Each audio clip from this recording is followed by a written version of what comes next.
Bersyukur itu apa maksudnya? Dijelaskan oleh Al-Hafidz Al-Imam Ibnu Qayyim Al-Jauziyah dalam Muqaddimah Al-Wabilus Sayyib. Muqaddimah kitab Al-Wabilus Sayyib, Arkanus Syukri Thalathah. Rukun bersyukur itu ada 3 rukun. Yang pertama, al-i'tirafu bil jinan, pengakuan dalam hati terhadap sumber segala kenikmatan, yaitu dari Allah Subhanahu wa taala. Hatinya mengakui ini adalah karunia Allah, semata-mata karunia Allah. Yang kedua, at-talaffuz bil lisan, diucapkan apa yang diyakini tadi dengan lisan. Alhamdulillah, hadza min fadli rabbi.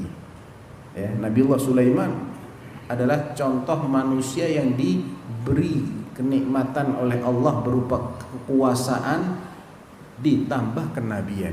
Sudah top-topnya itu. Paling kaya, paling berkuasa, nabi pula. Apa kata beliau? Hadza min fadli rabbi. Pengakuan. Wa amma bi ni'mati rabbika fahaddits. Sampaikan hadza nikmatnya Allah Subhanahu wa taala. Bukan karena saya ini yang paling baik. Bukan semata-mata karena saya keturunan fulan, atau saya punya jabatan ini, atau karena saya lebih ganteng. Enggak ada yang punya nasab kan sama Allah. Ada yang punya nasab sampai ke Allah? Enggak ada. Semua orang itu sama, hambanya Allah semua.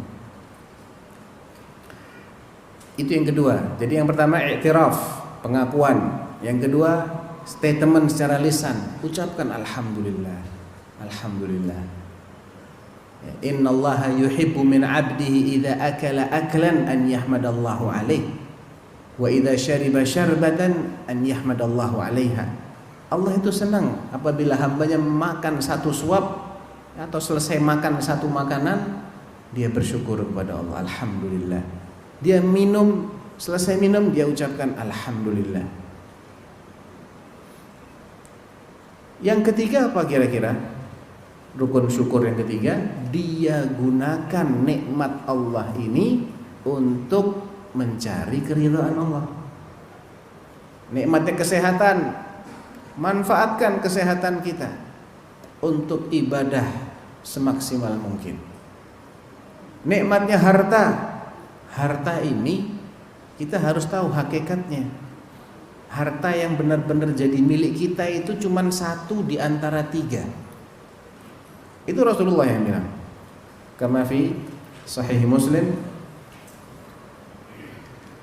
bal muttafaqun alaih, min hadis Abi Hurairah dan yang lainnya, yaqulu ibnu Adam mali mali wa hal maluka ya ibnu Adam illa ma akalta fa afnait aw labista fa ablait aw tasaddaqta faqtanait wa fi riwayah fa abqait wa amma siwa dzalika ya ibnu Adam fa dhahibun wa tarikuhu linnas. Orang-orang suka mengatakan ini hartaku, ini rekeningku, ini rumahku, kendaraanku.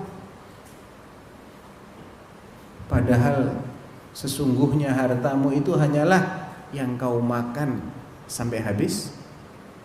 Antum disuguhi sepiring nasi kebuli misalnya ya, cuman antum makan separuh.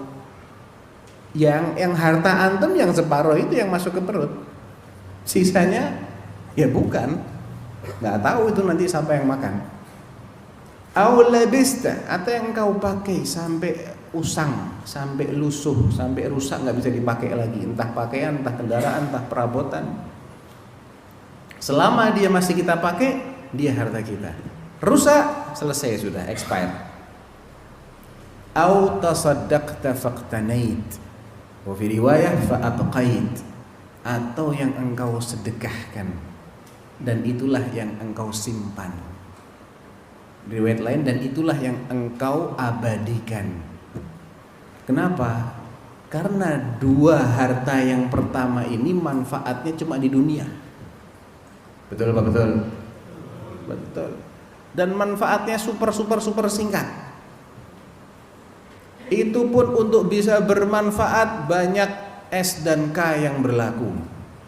Syarat dan ketentuannya harus berlaku. Untuk bisa makan enak nikmat harus sehat. Sebelum itu harus hidup. Betul nggak? Nggak sakit gigi, betul nggak? Rasanya pas dengan selera dia. Dia suka ini, cuma pedesnya nggak ketulungan. Waduh, saya nggak bisa menikmati, terlalu pedes. Atau keasinan, atau kurang garamnya. Banyak ini syarat dan ketentuannya. Yang kedua, nggak boleh keseringan. Karena apa? Bosen. Walaupun makanan favorit, kalau tiap hari 3 kali sehari makannya pecel Madiun, blenger ya, sebulan dijamin insya Allah aduh dah. Pokoknya yang lain apapun selain pecel Madiun ya. Dan banyak lagi syarat dan ketentuan yang lain. Nggak boleh terlalu kenyang dan lain-lain. Begitu kenyang sedikit nggak nikmat sudah. Hanya sesaat saja. Pertama ketika dia lapar, wah nikmat makan. Mulai setengah piring sudah 50% nikmatnya. Rampung satu piring, udah gak kuat. Itu dunia kayak gitu. Pakaian juga gitu. Pakaian bukan hanya baju ya, yang kita pakai. Ya kendaraan, ya rumah, ya perabotan, ya baju kita. Manusia punya sifat bosenan manusia ini. Tapi kalau itu antum simpen, dan itu sesaat dinikmatinya, hanya selama dia bisa menikmati. Bukan seumur hidup juga. Belum tentu seumur hidup antum bisa menikmati kan? Belum tentu. Dan maksimal nikmat dunia ya seumur hidup dinikmatinya. Umur kita 60-70 tahun rata-rata. Dan itu kalau dibandingkan dengan durasi di akhirat cuman sehari atau setengah hari. Jadi semua kenikmatan dunia itu seandainya dinikmati dari kita lahir sampai kita mati, itu hanya setara dengan sehari atau setengah hari di akhirat. Harta yang ketiga ini yang disimpan di akhirat ini yang antum nikmati nggak pakai durasi waktu, nggak pakai syarat dan ketentuan yang berlaku. Orang makan di jannah nunggu lapar? Enggak. Apa kata Allah kepada Adam? Innalaka alla taju'a fiha wa la ta'ra wa annaka la tadma'u fiha wa la tadha. Engkau di jannah ini enggak akan kelaparan, enggak akan telanjang, kecuali kalau dia maksiat. Awalnya dia berpakaian, ketika dia maksiat dicopot sebagai hukuman. Enggak akan kepanasan, enggak akan kehausan. Enggak ada ceritanya orang minum ya Allah haus di jannah. Tidak ada orang jannah di jannah kehausan. Ya Allah lapar. Tidak ada. Kekenyangan juga tidak ada. Karena kalau kekenyangan kan tidak nikmat. Padahal jannah itu semuanya nikmat.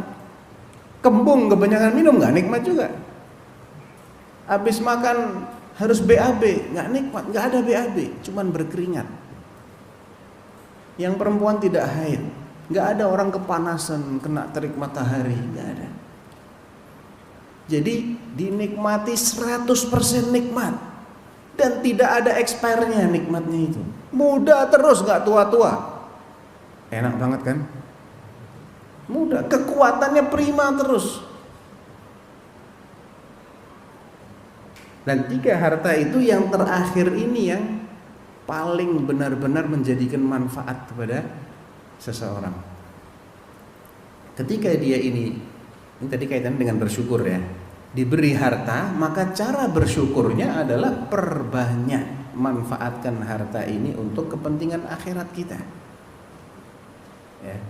Karena itulah yang akan menjadi harta kita sebenarnya kita nikmati selama-lamanya dan dilipat gandakan, gak pakai hitungan sama Allah.